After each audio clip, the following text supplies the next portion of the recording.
हम उम्मीद करता हूँ आप और आपका परिवार सब कुशल मंगल होगे। बाबा श्याम की कृपा आप सब पे हमेशा बनी रहे। हम भक्तों, श्याम नाम की लूट है, लूट सके तो लूट, अंतकाल पछताएगा जब प्राण जाएगा छूट। तो आपने सुना ही होगा कि हमारे पूर्व जन्म के पाप कर्म और अच्छे कर्म को हम उनको लेके ही इस जन्म में आते हैं। जब हम गर्भ के अंदर होते हैं तब भगवान से हम वादा करते हैं कि हम मैंने इस जन्म में सिर्फ प्रभु का नाम लेंगे, आपका भजन कीर्तन करेंगे ताकि आने जाने के चक्कर से मुक्त हो जाए। हम वैसा करते हैं पर ऐसा हम लोग करते नहीं हैं। संसार में आकर हम सब कुछ भूल जाते हैं। केवल इस संसार की माया मोह के अंदर हम लग जाते हैं, प्रभु को भूल जाते हैं। हम लोग अब संसार को ही अपना मान लेते हैं, जिससे हम परमात्मा से दूर हो जाते हैं। हम परमात्मा से दूर हो जाते हैं तब हमारे जीवन की शांति छीन जाती है। तब हम ऐसे सुख के लिए दौड़ते हैं कि वह ऐसा सुख है भी नहीं। जैसे कि रेगिस्तान में पानी का भ्रम हो जाता है हमको।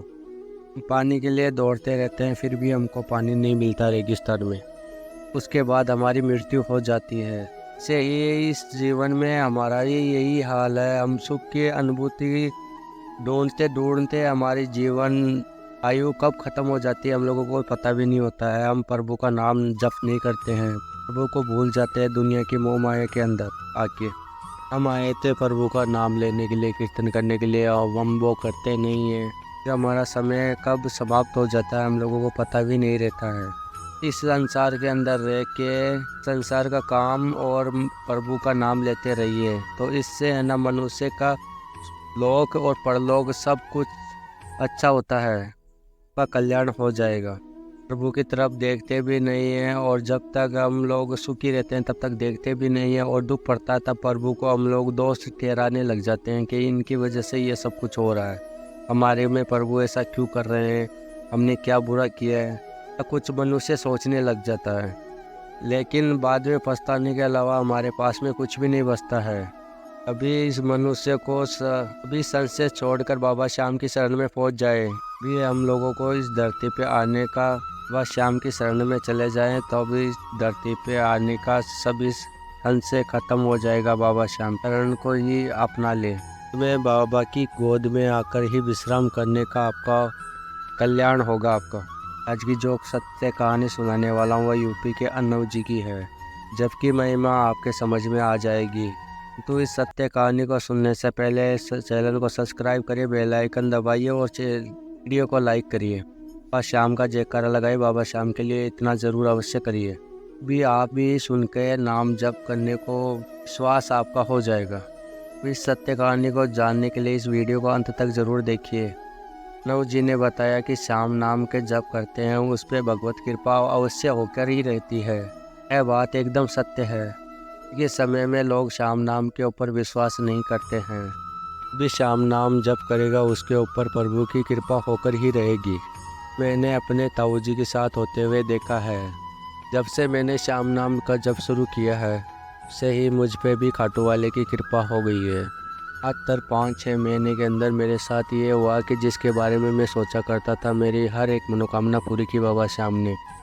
नाम जप करने से सभी लोगों की परेशानियां खत्म हो रही है।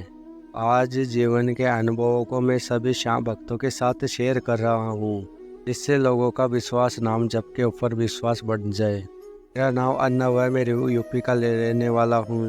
मेरी उम्र 37-38 के बस आसपास है। ये सरकारी नौकरी है। मैं छोटा था तब मैं अपने ताऊ जी को देखता रहता था कि वो नाम जप करते थे निरंतर। वह बहुत कम बात किया करते थे, बड़ी से बड़ी बात हो जाने पे भी वो शांत रहते थे। मैं पूछता था कि आप हर वक्त क्या जप करते रहते हो, तो वो बोलते थे कि मैं अपने पिता खाटू श्याम जी को वो पुकारता रहता हूँ। उन्होंने अपनी मृत्यु से पहले पूरे परिवार को पहले ही बुला लिया था। श्याम श्याम बोलते हुए उन्होंने अपने शरीर को त्याग दिया। जब मैं बड़ा हुआ तब उनकी हर एक बात का मुझे मतलब समझ में आता है। हमारे संत जन हमेशा से कहते हैं ये कि प्रभु का नाम जप करो खाटू वाले का। तो हम एक कान से सुन के दूसरे कान से निकाल देते हैं। हम जप के चमत्कारों को संत जन बताते रहते हैं। जब कुछ जन उनके नाम जप करने लग जाते हैं तब उनके साथ भी चमत्कार होने लग जाता है। ये अनुभव कर पाते हैं और श्याम भक्त। अब कुछ लोग ये सब कुछ बोलते हैं कि ये सब कुछ ढोंग है, मैं 22 वर्ष का था तब मेरी नौकरी लग गई थी। मैं बहुत ही खुश था जिस दिन मैंने नौकरी करना शुरू किया था। 4 वर्ष के बाद जब मेरा एक्सीडेंट हो गया था तब डॉक्टर को दिखाया था। उन्होंने बोला कि गुम चोट है, कुछ ही नहीं हुआ है और मुझे दवाई दे दी। कुछ समय के बाद में मेरे सर में दर्द होने लगा। इलाज कराने के बाद भी मेरे सर में दर्द ठीक नहीं हो रहा था। सीटी स्कैन भी हुआ, उसमें भी कुछ ही नहीं निकला। डॉक्टर भी हैरान थे कि सर का दर्द आखिर बंद क्यों नहीं हो रहा है। 38 वर्ष का हुआ था, मेरे घुटनों में दर्द शुरू हो गया। चेकअप कराया था, डॉक्टर ने बोला कि तुमको गठिया का रोग हो रहा है। पहले से ही सर दर्द से परेशान था, अब ये एक और बीमारी हो गई के कारण चलने फिरने में काफ़ी प्रॉब्लम हो रही थी। मेरे पिताजी को भी गठिया का रोग है। दिन मेरे सर में दर्द शुरू हो गया, मैं रोने लगा। मैंने खाटू श्याम बाबा को याद किया और उनको बोला कि मुझे कोई रास्ता दिखाओ, नहीं तो उठा लो। मुझे नींद नहीं आ रही थी। उस दिन शुक्रवार का दिन था। मैं लेटा हुआ था और ताऊजी की बातों को सोचने लगा। मुझे याद आया कि मेरे ताऊजी बाबा शाम के नाम का जप किया करते थे। वह हमेशा ठीक रहते थे और उनको कभी बुखार भी नहीं आया था। मैंने भी सोचा कि मेरे भी प्रभु के हाथ में अपनी जीवन नैया सौंप दी है और मैं 3-4 बार खाटू धाम जाके आया था। अब मैंने बाबा श्याम की पूजा और नाम जप करना शुरू कर दिया। धीरे धीरे मेरा सर दर्द भी ठीक होने लग गया था और मेरे जो भी घुटने के अंदर तकलीफ थी वह भी ठीक होने लग गई थी और मेरा अच्छा कारोबार सब कुछ चलने लग गया था। मेरे जीवन में इतनी खुशियाँ आना स्टार्ट हो गई थी। सभी श्याम भक्तों से कहना चाहता हूँ, इतना नाम जप करे उतना आप करिए, उससे आपका भी कल्याण होगा और बाबा आपके ऊपर भी कृपा हमेशा के लिए बरसाएगा। बाबा श्याम बाबा बहुत ही दयालु और बहुत कृपालु, आपकी भी अब प्रॉब्लम तय ठीक को करेगा। हम करते रहिए और नाम जपते रहिए, इससे श्याम बाबा की आपके ऊपर कृपा होगी।